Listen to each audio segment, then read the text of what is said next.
Okay, so either we can focus on distractions or we can keep it moving. And since my people are destroyed for the lack of knowledge, I'm going to keep it moving. So to he who has ears, let him hear. I'm going to tell you the end game. What is the end game? What is all of this about? I'm going to tell you what the distractions are all about so that you are not fooled. Many creators have pointed out that we are in the midst of the biggest wealth transfer in history. Okay, so it's all about inheritance. And when you're closing the old books and you're opening the new books, what the challenge is to retain as much of the wealth as possible and to have the people who had the poverty as an inheritance in the old book also have a poverty as an inheritance in the new book. But we want to give you a fighting chance, and that's why I've come up with some very simple definitions of things that if you only remember the definition, you will not be fooled. Now, most don't know what wealth means. Wealth, according to the book Behold the Pale Horse by William Cooper, the late great William Cooper, it is defined as resources and social energy. I think that's a pretty good definition. So wealth is not money. Wealth is not riches. These things are wonderful, but they are not wealth. Now, money is the primary trick that the truly wealthy, the elites, use to keep the poor poor. They are having you chase a medium of exchange. It's like thinking you have women because you have access to their DMs. You like, dog, I'm talking to 100 girls right now. But that's poverty because the person in those DMs does not have real women. That DM is not a woman, AI is not a woman, and money is not wealth. So let me give you a definition of wealth I want you to remember. I think it's going to be really helpful.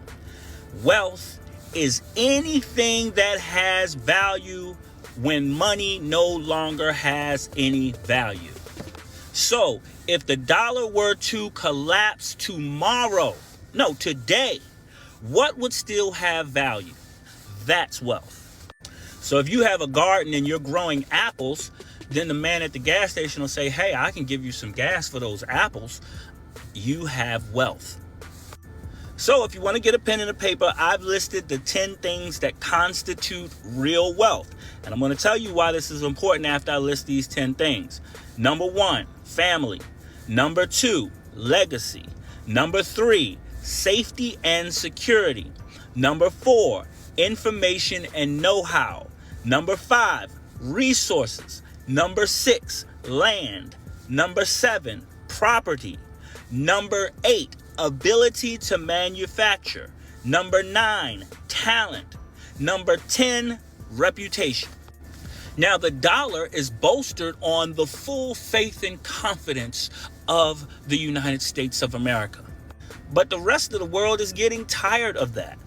So the BRICS nations are saying, we don't want to play that game anymore. We want something that constitutes real wealth. Now, of course, this game began in 1933 when America moved away from the gold standard and decided that they were going to use fiat currency. But of course, this creates these bubbles, and bubbles eventually collapse.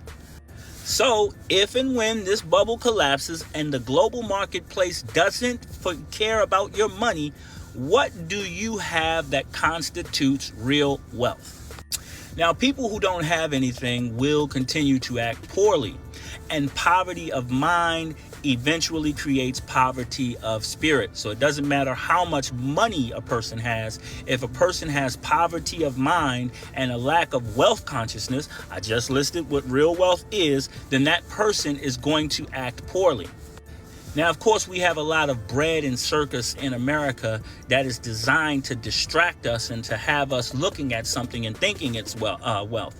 But if you look at the average rapper doesn't really have family that they take care of. They don't have a legacy that they're leaving. They don't have any safety or security. People are always gunning for them. They don't have any real information or know-how. So aside of those raps, they can't really tell people anything that's valuable. They don't have any real no access to resources. The house that they built is on land that's owned by the government. They might have a little bit of property, yes. Some of them don't have the ability to manufacture. Stuff that they manufacture is manufactured in other countries. They may have a little bit of talent, and they may have a decent reputation until their reputation is destroyed by the people who own them. So if you're wondering why the hood remains the hood and the ghetto remains the ghetto, and why poverty is the inheritance of each and every generation, it is because we don't understand what wealth is. Now, countries that have moved to a communal wealth standard, those are some of the best places in the world to live right now. And places where black and brown people have historically lived, we have been tricked into accepting some kind of debt instrument as wealth, and they take the real wealth, which is the resources, which is the land, which is the people resources, and they use the real wealth. So we got to wake the hell up. But part of waking up is to stop worshiping the image of anybody else. And so that's the first trick that they play, is to have you worship an image of something other than yourself. And once that's done, they can backdoor you with just about anything and you accept it. So go back, look at that list, write that list down, and see how your wealth aligns with that particular list, and that's how you can tell just how wealthy you are. Now, you can have money, and money makes things a little bit easier for the moment, and you can have riches, and that adds to the spice of life for the moment, but neither of those things is true wealth. A truly wealthy person would be disgusted if you even mentioned money when you were talking about wealth. So think about that.